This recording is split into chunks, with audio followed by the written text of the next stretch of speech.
Hi అండి, నమస్తే. Welcome to our channel విందు వినోదం. ఎలా ఉన్నారు అందరూ? నేను బాగున్నాను. మీరు ఆల్రెడీ థంబ్నెయిల్లో చూసుంటారు కదా. ఈ కర్రీ వచ్చేసి ఫిష్ ఎగ్స్తో ఫ్రై చేయడం చాలా టేస్టీగా ఉంటుంది. అది ఎలానో చూద్దాం.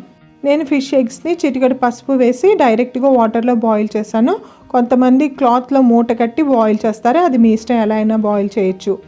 ఒక కడాయి పెట్టుకుని 3 టేబుల్ స్పూన్ల ఆయిల్ వేసి హీట్ చేయాలి. ఆయిల్ హీట్ అయిన తర్వాత ఒక రెమ్మ కరివేపాకు, 1 స్పూన్ జీలకర్ర వేసుకున్నాను. తర్వాత కట్ చేసిన ఒక 10 పచ్చిమిరపకాయ ముక్కలు, 1 కప్పు ఉల్లిపాయ ముక్కలు వేసి కొంచెం సేపు ఫ్రై చేయాలి. ఉల్లిపాయ బాగా ఫ్రై అయిన తర్వాత ఒక 2 స్పూన్ల అల్లం వెల్లుల్లి పేస్ట్ వేసి పచ్చివాసన పోయేంతసేపు ఫ్రై చేయాలి. అల్లం వెల్లుల్లి పేస్ట్ వేగిపోయింది కదా, మనం ఇప్పుడు 1 టీ స్పూన్ ధనియాల పొడి కూడా యాడ్ చేయాలి.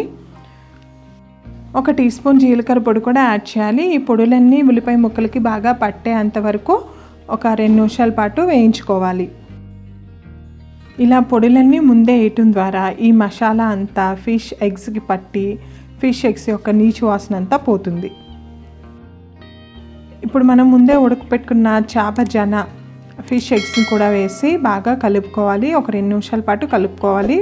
అందులో ఉన్న పచ్చి వాసన అంతా పోతుంది. ఆల్రెడీ ఉడకపెట్టుకున్నాం కదా, కొద్దిగా ఏమన్నా ఉన్నా కూడా అది మొత్తం పోతుంది. ఇంకా ఈ ఫిష్ ఎగ్ కర్రీ చిన్నపిల్లలకి చాలా మంచిది. ఇందులో ఒమేగా 3 ఫ్యాటీ యాసిడ్స్ ఉంటాయి కదా, సో చాలా మంచిది. తప్పకుండా పిల్లల చేత తినిపించండి. ఒక 2 నిమిషాల పాటు ఫ్రై చేసిన తర్వాత కూర యొక్క కలర్ చేంజ్ అవుతుంది. అలా కలర్ చేంజ్ అయినప్పుడు మనం ఒక 2 టేబుల్ స్పూన్ల గరం మసాలా కూడా యాడ్ చేయాలి. ఇది home made garam masala use చేస్తున్నాను నేను. మీరు కావాలంటే ఏదైనా యూస్ చేయొచ్చు.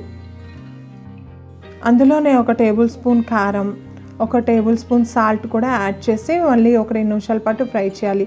ఇలా లాస్ట్లో ఉప్పు కారం యాడ్ చేసేటప్పుడు మీరు ఎంత పడుతుందో చూసుకుని మీ టేస్ట్కి తగ్గట్టు యాడ్ చేసుకోండి. నేనైతే కొంచెం కారం ఎక్కువగానే యాడ్ చేశాను. మీరు తక్కువ కావాలంటే కొంచెం తక్కువగా యాడ్ చేసుకోండి.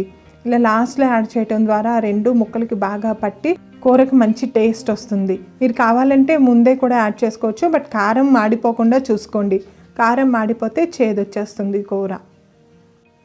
అంతే, సో సింపుల్. మన tasty fish egg curry ready అయిపోతుంది. ఇది రైస్లోకి అంత బాగోదు, చపాతీలోకి, రోటీలోకి, పుల్కాలోకి చాలా బాగుంటుంది. కావాలంటే మీరు ఒక బౌల్లో పెట్టుకుని స్నాక్స్ లాగా కూడా తినేయచ్చు. సో చూసారు కదా, ఈ వీడియో కనుక మీకు నచ్చినట్లయితే లైక్ చేయండి, మీ ఫ్రెండ్స్ అందరికీ షేర్ చేయండి. మరిన్ని ఇలాంటి వీడియోస్ కోసం నా ఛానల్ని సబ్స్క్రైబ్ చేసుకోండి. పక్కనున్న బెల్ ఐకాన్ని యాక్టివేట్ చేసుకోండి. Thank you.